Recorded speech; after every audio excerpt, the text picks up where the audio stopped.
Yo, what is going on? This is Philip Jean-Marie, aka Max Cooper. I'm actually here at the Power Morphicon, and I wanted to show you my wonderful helmet. I also wanted to shout out everyone who watched Power Rangers Wild Force, and even the old fans and the new fans. Also want to let you guys know, shout out to Tiger Tales. It's an audio storytelling channel on YouTube. Make sure to go ahead and like and subscribe. And also wanted to let you know, if you're going through some issues in life, remember 3 words: never give up. All right. So I hope everyone is doing well. Love you a lot.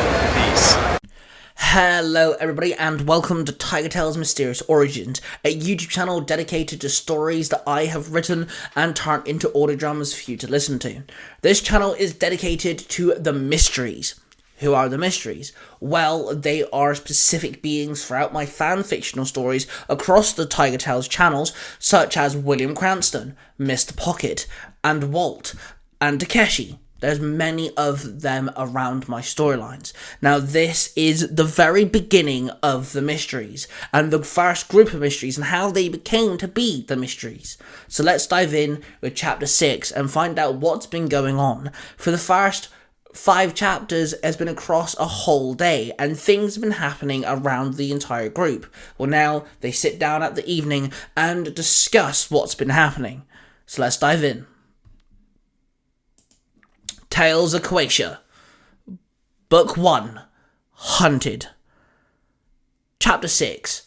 The End of an Eventful Day. Nighttime fell, and everyone sat around the table. Rosie walked in and placed the big dish in the middle of the table, and everyone cheered, and everyone tucked into homemade lasagna and homemade garlic bread. "I thought you were making stew, or soup, or something," Twilight noted. "I was. That's for tomorrow," Rosie chuckled. "That's my woman," Sparks grinned with a wink. "Can we please address the elephant in the room?" Huntress hushed as she bit into some garlic bread. "Sure, hun, we can. Today has been an odd day for all of us," Sparks said.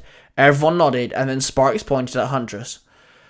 "Early hours this morning, I went for a hunt, and I found a boy in somewhat could be described as prison outfit, being hunted by armed trained goons and a very well-trained sniper," Huntress stated, "who later turned up at my school and attacked a girl with special abilities that revolve her eyes," Stealthcon added. "And then someone killed one of the PAT members and took his heart," Desmond muttered. "The sheriff said those hazmat suit guys we saw last night, they're unknown, and they're taking the lost dimensional creatures for some reason." Leo chimed in. Everyone became extremely quiet. Everyone took slow, awkward mouthfuls. "I think we should find the hazmat suit guys," Twilight muttered. "I think that's a fair point," Desmond agreed. "And how do you propose that?" Leo asked him. "We wait. We take down our next target. And then, when those guys come back, I'll place a tracker on their van and use the drone to hunt them down," Twilight suggested. "I mean, it's not a bad idea," Sparks shrugged. "I say we do it," Stealthcon nodded. "Yeah, I agree," Huntress said. "Okay, so it's settled. Twilight will engage in a scout tracking mission next time we get a call to action," Leo said. Everyone then tucked into their meal and devoured it all. Stealthcon sat in his room and continued his drawing on his adult superhero suit. It was only for fun. He doubted he ever would get to wear or make a superhero suit, but it was a fun idea nevertheless. He drew in a visor, not that he ever needed one, but Stealthcon liked the idea of keeping his face hidden. Suddenly his phone vibrated. He pulled out his phone and opened the notification, and it was a message from Ava, his new best friend. "Hey there, Quick Step, how's the rest of your day?" the message read. Stealthcon quickly typed back. "Not bad. Pretty chilled out, actually. Had some dinner. Now working on my project." Stealthcon messaged back. "Oh? Project?" Ava replied. "Oh yeah, I'm dabbling in drawing. I'm working on a supersuit idea," Stealthcon admitted. "That's kinda cool. Can I see?" Ava asked. Stealthcon turned on his camera on his phone and took a picture of the artwork. Then he sent the picture to Ava, and a couple of minutes went by till Ava responded. Dude, that is so dope, Ava replied. Stavcon could not help but chuckle to himself. Thank you. It's just a doodle. It's something I do in my spare time. Stavcon told her. You could draw me one, Ava suggested. Stavcon's jaw dropped to the floor as he read the message. Okay, got any idea? Stavcon asked. Gotta be slick so I can kick some serious ass, Ava replied. Okay, I got it, Stavcon messaged back. Then he started drawing Ava a superhero suit.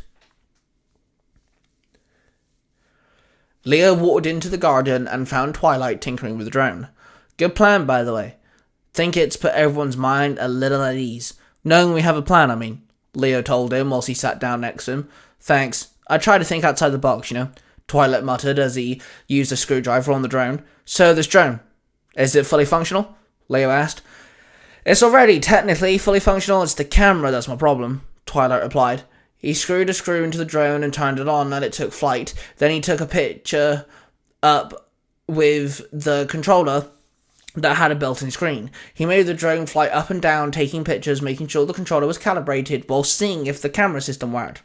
When we have our chance, it'll be ready, don't worry, Twilight told Leo. Good. I ain't gonna doubt you at all. Leo grinned at him. Then in a flash of blue light, he teleported away. Huntress stood in the front garden of the house. Across the front garden was a target, and Huntress restrung her bow, then grabbed an arrow and took aim. She drew the arrow and let it go, and it flew across the garden and hit the target dead in the centre. Nice shot, Desmond said as he leaned against the porch. Thanks. I'm just getting some practicing, Huntress muttered. Why didn't you wash your hands? Desmond asked. Beg your pardon? Huntress replied as she pulled another arrow. You did not wash your hands from this morning.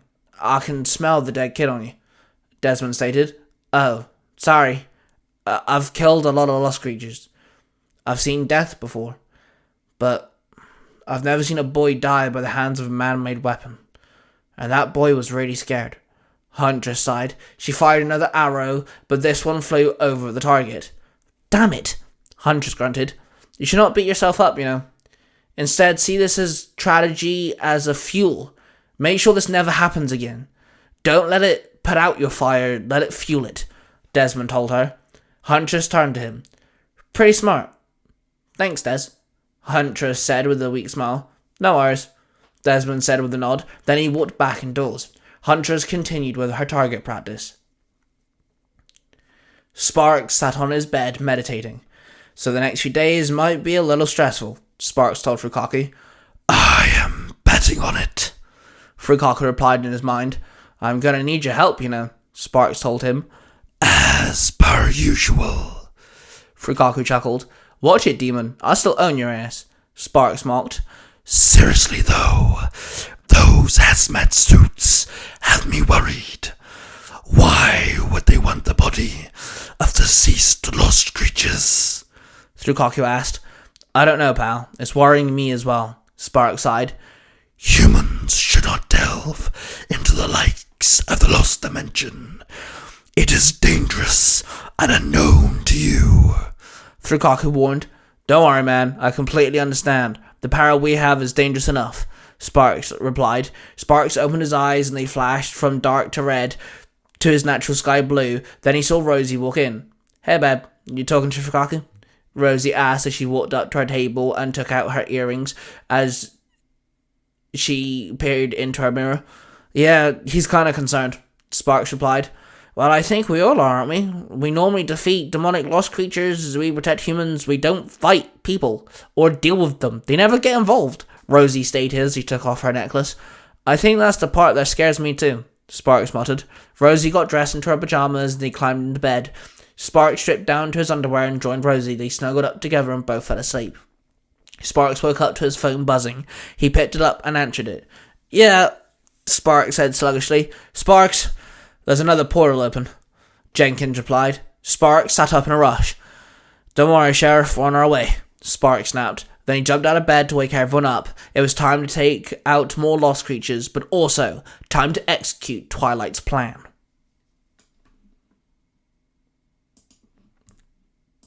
Thank you everybody for listening to this video and checking out the stories. Of course, there are plenty more where that came from. I encourage you to check out the rest of this channel where you'll find more storylines for you to delve into. But there's even more than that. If you check out the description down below, you will find a whole array of different Tiger Tales channels. Each Tiger Tales channel is made for a specific purpose and hosts a whole array of different types of storylines. So I encourage you to check out the other Tiger Tales channels and delve into a massive amount of storytelling by myself and the Tiger Tales partners. If you have enjoyed yourself today, then please subscribe to the channel as it does show your support. Now, of course, the whole reason why I'm doing this is because I'm passionate about story writing and storytelling. And, of course, you should dive into what you are passionate about as well. So, I shall end this video with Roll with Passion. That before we can... Don't touch my Pringles. Bye!